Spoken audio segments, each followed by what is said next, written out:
Assalamualaikum warahmatullahi wabarakatuh. Alhamdulillahirrabbilalamin. Wassalatu wassalamu ala asrafil anbiya'i wal mursalin Sayyidina maulana Muhammadin wa ala alihi wa sahbihi ajma'in. Yang saya hormati Ibu dosen pengampu Filsafat Pendidikan Islam, Ibu Pratiwi Vianti MPT. Perkenalkan, nama saya Muhammad Wahyudin, NIM 152210022. Ingin menyampaikan materi tentang aliran filsafat pendidikan. Aliran filsafat pendidikan terbagi menjadi 4. Yang pertama, aliran progresivisme.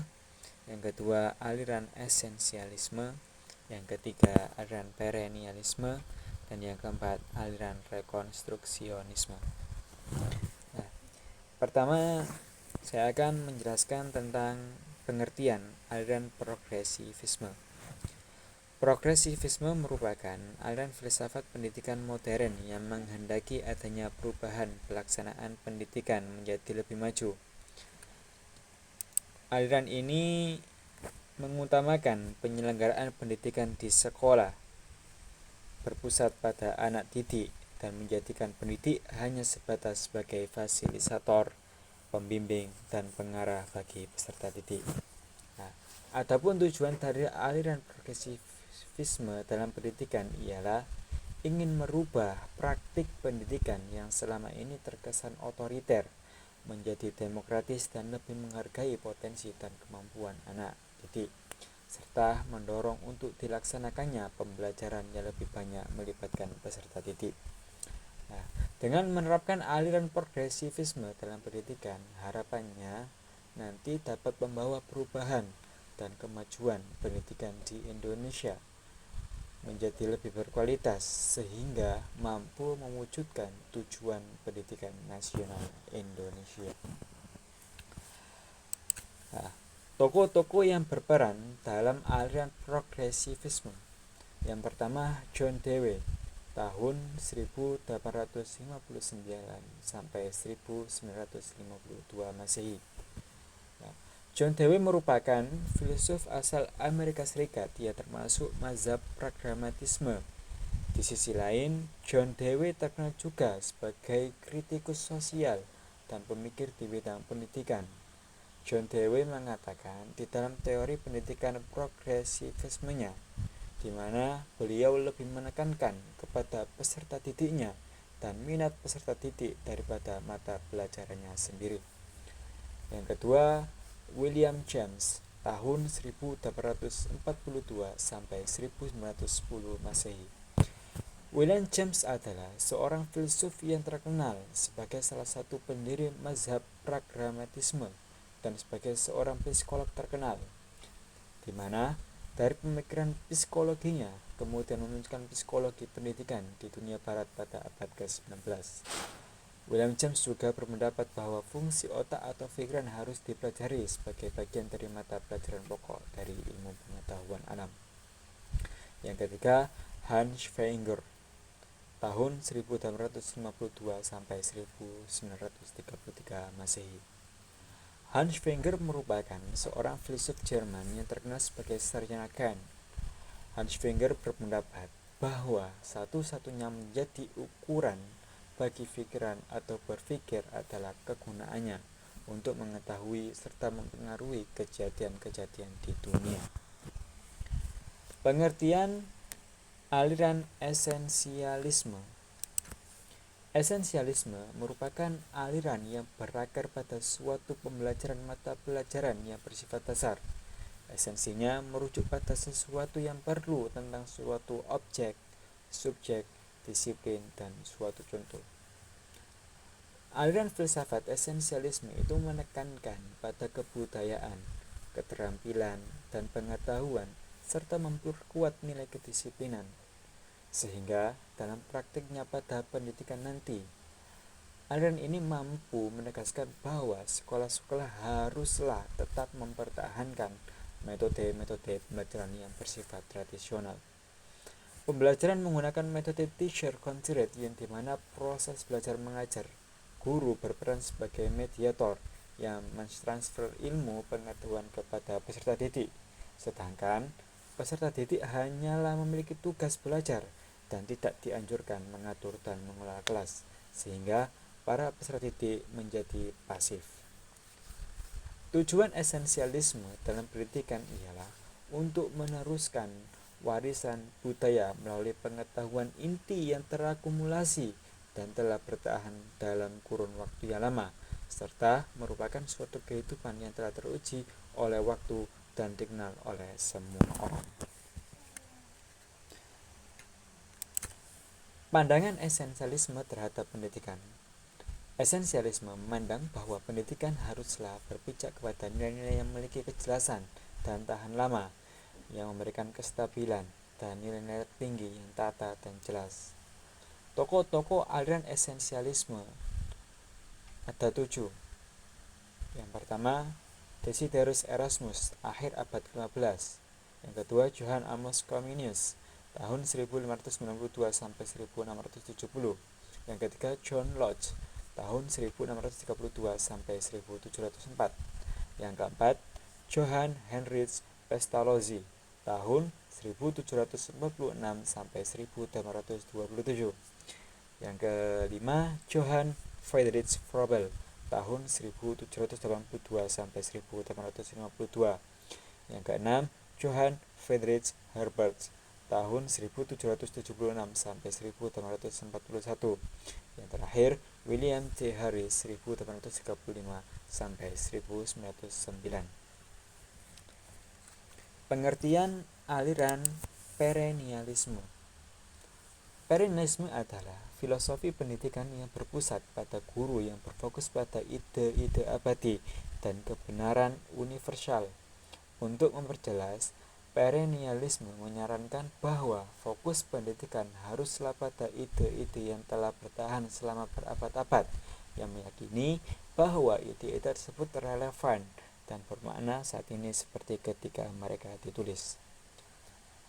Pendidikan yang menganut aliran ini menekankan pada kebenaran absolut, universal, yang tidak terikat pada tempat dan waktu. Aliran ini bersifat masa lampau, di mana aliran ini kembali pada nilai-nilai dan nilai-nilai budaya dan bersifat tradisional. Nah, tujuan perennialisme dalam pendidikan adalah untuk mengembangkan kekuatan pemikiran, menginternalisasi kebenaran yang universal dan konstan, dan untuk memastikan bahwa siswa dapat memperoleh pemahaman tentang ide-ide hebat. Peradaban barat ini adalah filosofi yang paling konservatif, tradisional, dan fleksibel. Perennialisme merangsang siswa untuk berpikir kritis dan penuh pertimbangan, menumbuhkan pikiran yang bersifat rasional. Tokoh-tokoh yang berperan dalam aliran perennialisme. Yang pertama, Plato. Ia berasal dari keluarga aristokrasi yang turun-temurun memegang politik penting dalam Athena. Plato memiliki kedudukan yang istimewa. Sebagai seorang filosof, ia pandai menyatukan puisi, ilmu seni, dan filosofi.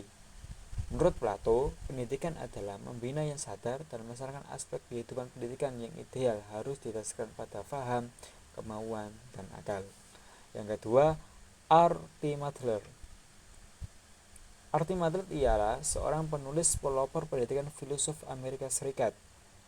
Ia adalah seorang filosof yang menafsirkan manusia adalah makhluk rasionalitas yang memiliki kemampuan intelektual, yang mana melalui tindakan-tindakan seperti berpikir, menulis, membaca, dan lain-lain. Pandangannya yaitu peserta didik akan aktif jika guru mengajarkan dan menerapkan perilakunya dengan baik. Pengertian aliran rekonstruksionisme. Aliran rekonstruksionisme adalah suatu aliran yang dapat merombak tata susunan lama ke tata susunan kehidupan yang lebih modern. Nah, aliran rekonstruksionisme pada prinsipnya sepaham dengan aliran perennialisme, yaitu berawal dari krisis kebudayaan modern. Meskipun demikian, prinsip yang dimiliki oleh kedua aliran ini tidaklah sama, dengan prinsip yang dipegang oleh aliran perennialisme. Tujuan pendidikan rekonstruksionisme adalah membangkitkan kesadaran para peserta didik tentang masalah sosial, ekonomi, dan politik yang dihadapi umat manusia dalam skala global dan mengajarkan kepada mereka keterampilan yang diperlukan untuk mengatasi masalah-masalah tersebut.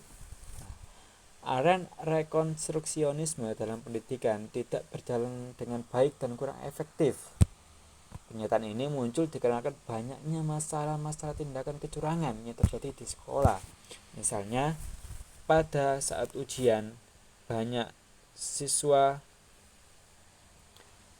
yang membeli kunci jawaban, dan yang menambah ironisnya yaitu di mana sekolah-sekolah demi menyelamatkan nama baik sekolah rela melakukan pembodohan terhadap siswanya. Ini dibuktikan dengan diberikannya kunci jawaban kepada siswa. Pandangan aliran rekonstruksionisme dalam pendidikan. Pandangan aliran filsafat pendidikan rekonstruksionisme terhadap pendidikan adalah: aliran rekonstruksionisme berkeyakinan bahwa tugas penyelamatan dunia merupakan tugas semua umat manusia atau bangsa. Kemudian, aliran ini memiliki persepsi bahwa masa depan suatu bangsa merupakan suatu dunia yang diatur, diperintah oleh rakyat secara demokratis, dan bukan dunia yang dikuasai oleh golongan-golongan tertentu. Perbedaan pendidikan pada macam-macam aliran filsafat. Progresivisme, pendidikan yang penuh fleksibilitas serta terbuka terhadap perubahan toleransi, tidak ada keterkaitan dengan doktrin tertentu. Esensialisme, pendidikan yang penuh fleksibilitas serta terbuka terhadap perubahan toleransi, tidak ada keterkaitan dengan doktrin tertentu. Tujuannya untuk membentuk pribadi yang bahagia di dunia dan akhirat. Yang ketiga, perennialisme, pendidikan yang bersifat universal, tidak mengingat waktu, tempat, dan orang. Pendidikan yang baik melibatkan pencarian pemahaman atas kebenaran serta mengembangkan nalar. Tujuan pendidikannya membantu peserta didik menyingkap dan menanamkan kebenaran hakiki. Yang keempat, rekonstruksionisme, suatu kegiatan yang aktif di mana peserta didik mengembangkan pengetahuan, keterampilan, dan tingkah lakunya sendiri agar peserta didik mampu berinteraksi dengan lingkungan sekitar. Tujuan membentuk kepribadian mandiri bagi peserta didik dapat memperoleh kepribadian peserta didik menjadi lebih baik dan lebih tertata dengan rapi. Tokoh-tokoh yang berperan dalam aliran rekonstruksionisme tadi ialah: yang pertama adalah George Kohn, yang mempunyai pandangan untuk mengubah masyarakat dari kebudayaan lama menuju kebudayaan baru yang lebih modern dengan kehidupan yang pantas dan hidup dalam keadilan. Yang kedua, Harold Rook, yang mempunyai pandangan untuk mengubah masyarakat dari kebudayaan lama menuju kebudayaan baru yang lebih modern dengan kehidupan yang pantas dan hidup dalam keadilan. Terima kasih yang telah menonton. Jangan lupa like, share, and komen ya. Terima kasih. Wassalamualaikum warahmatullahi wabarakatuh.